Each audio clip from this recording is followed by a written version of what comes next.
Papa, qu'est-ce que tu fais? Oh, des maths. À quoi ça sert les maths? Je sais pas, mais j'aime bien les maths. C'est bien les maths. Papa, ça fait combien 9,99999 sans s'arrêter? Where is my math? Bonjour. Aujourd'hui, je vous propose une vidéo sur le nombre 9,999999 avec une infinité de 9 et que des 9. On va commencer par une méthode simple. Je note A le nombre 9,999 avec une infinité de 9 et que des 9. Pour obtenir A sur 10, on décale tous les chiffres un rang à droite. Ça fait 0,9999 avec une infinité de 9 et que des 9. On va faire une soustraction. A moins A sur 10. Les deux nombres ont la même partie décimale, composée d'une infinité de 9, que des 9. Donc, A moins A sur 10, c'est 9 moins 0, c'est-à-dire 9. Puisque A c'est 10 A sur 10, A moins A sur 10, ça donne 9A sur 10. Ainsi, 9A sur 10 est égal à 9. Donc 9A est égal à 9 fois 10.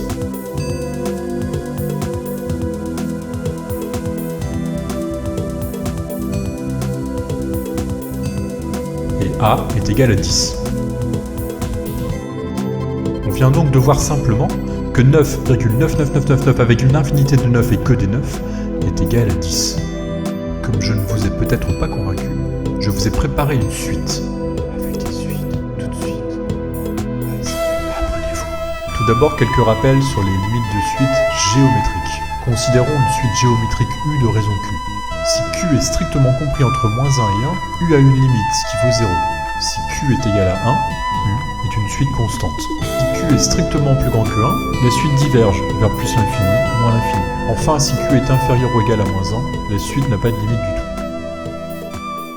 Mais maintenant, revenons à notre nombre 9,9999999 avec une infinité de 9 et que des 9. Mais sérieusement.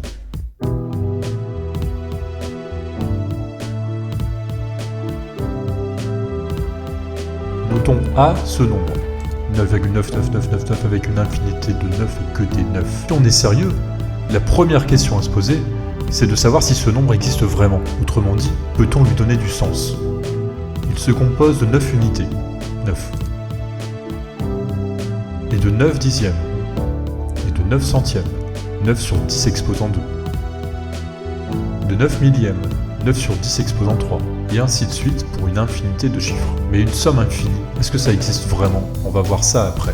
Notons AN, le nombre 9, N, chiffre 9 après la virgule. On peut voir comment il se décompose à l'écran. A existe si on peut faire tendre N vers plus l'infini, c'est-à-dire si AN a une limite. Observons chaque terme de la somme AN. Le premier terme est 9, notons-le U0.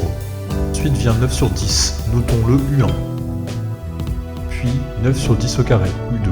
9 sur 10 au cube, U3. Pour passer de U0 à U1, on multiplie par 1 dixième. Pour passer de U1 à U2, on multiplie aussi par 1 dixième. Pour passer de U2 à U3, on multiplie encore par 1 dixième. À partir de U1, chaque terme de la somme s'obtient en multipliant le précédent par 1 dixième. C'est comme ça qu'on a construit AN. Le dernier terme, 9 sur 10 puissance n, s'obtient en multipliant U0 par 1 sur 10 à la puissance n. AN est donc la somme des termes d'une suite géométrique de termes initiales 9 et de raison 1 dixième. La formule encadrée en haut à droite donne la somme des termes d'une suite géométrique U. Dans notre cas, Q vaut 1 sur 10. On déduit que AN vaut 9 fois 1 moins 1 sur 10 exposant n plus 1 sur 1 moins 1 sur 10.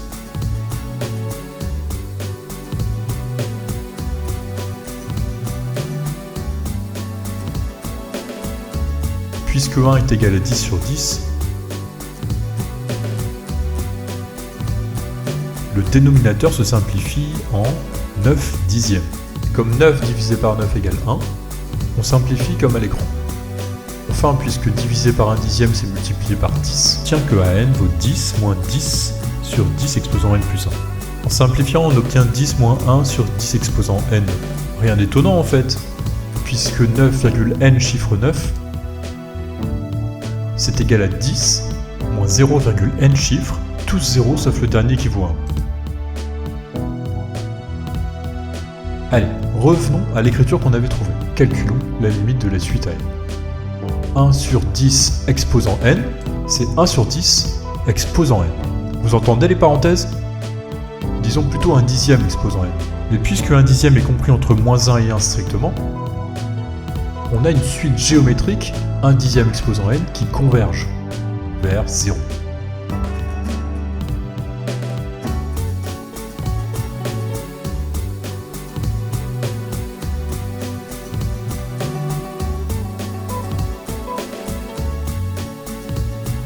En ajoutant 10 à cette limite, on en déduit que AN tend vers 10. Puisque la suite AN converge vers 10, c'est que le nombre 9,999 avec une infinité de 9 et que des 9 existe et qu'il vaut bien 10. J'espère vraiment que je vous ai convaincu. N'hésitez pas à refaire ce calcul au calme à votre façon, même en commentaire si vous voulez. Au fait, vous préférez la deuxième ou la première méthode ?